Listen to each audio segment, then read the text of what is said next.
ସମସ୍ତେ ନିଜ ଘରେ ତୁଳସୀ ଗଛ ଲଗାଇଛନ୍ତି। ସକାଳ ଓ ସନ୍ଧ୍ୟାରେ ତୁଳସୀ ଗଛ ପୂଜା କରିବା ଦ୍ୱାରା ମା ଲକ୍ଷ୍ମୀ ପ୍ରସନ୍ନ ହୁଅନ୍ତି। କାରଣ ମା ତୁଳସୀଙ୍କୁ ଲକ୍ଷ୍ମୀଙ୍କ ରୂପ ବୋଲି ବିବେଚନା କରାଯାଏ। ନିୟମ ଅନୁଯାୟୀ ତୁଳସୀଙ୍କୁ ପୂଜା କରିବା ଦ୍ୱାରା ଘରେ ଧନ ଆସିଥାଏ ଏବଂ ଦେବୀ ଲକ୍ଷ୍ମୀ ମଧ୍ୟ ପ୍ରସନ୍ନ ହୁଅନ୍ତି।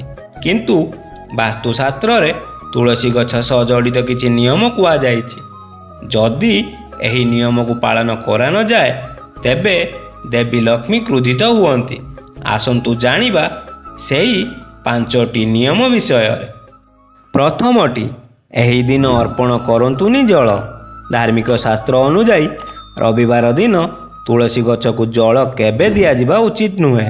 ବିଶ୍ୱାସ ଅନୁଯାୟୀ ଏହି ଦିନ ଦେବୀ ତୁଳସୀ ଭଗବାନ ବିଷ୍ଣୁଙ୍କ ପାଇଁ ନିର୍ଜଳା ବ୍ରତ ରଖନ୍ତି।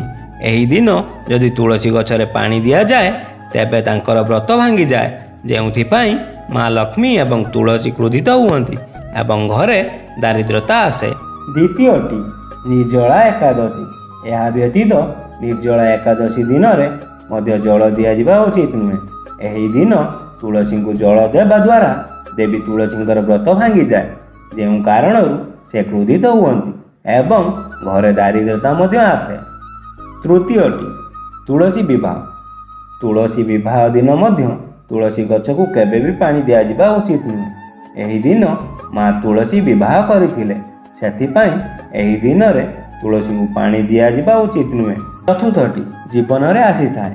ଏହି ସବୁ ଦିନ ମା ତୁଳସୀଙ୍କୁ ଜଳ ଅର୍ପଣ କରିବା ଦ୍ୱାରା ଜୀବନରେ ନକାରାତ୍ମକ ବଢ଼ିଥାଏ ଏବଂ ମା ଲକ୍ଷ୍ମୀ ଭଗବାନ ବିଷ୍ଣୁ କ୍ରୋଧିତ ହୁଅନ୍ତି।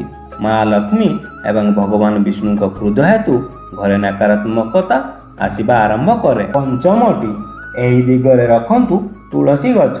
ବାସ୍ତୁ ଅନୁଯାୟୀ ଘରର ବାଲକୋନିରେ ଝରକାର ଉତ୍ତର କିମ୍ବା ଉତ୍ତର ପୂର୍ବ ଦିଗରେ ତୁଳସୀ ଗଛ ଲଗାଇବା ଶୁଭ ବୋଲି ବିବେଚନା କରାଯାଏ।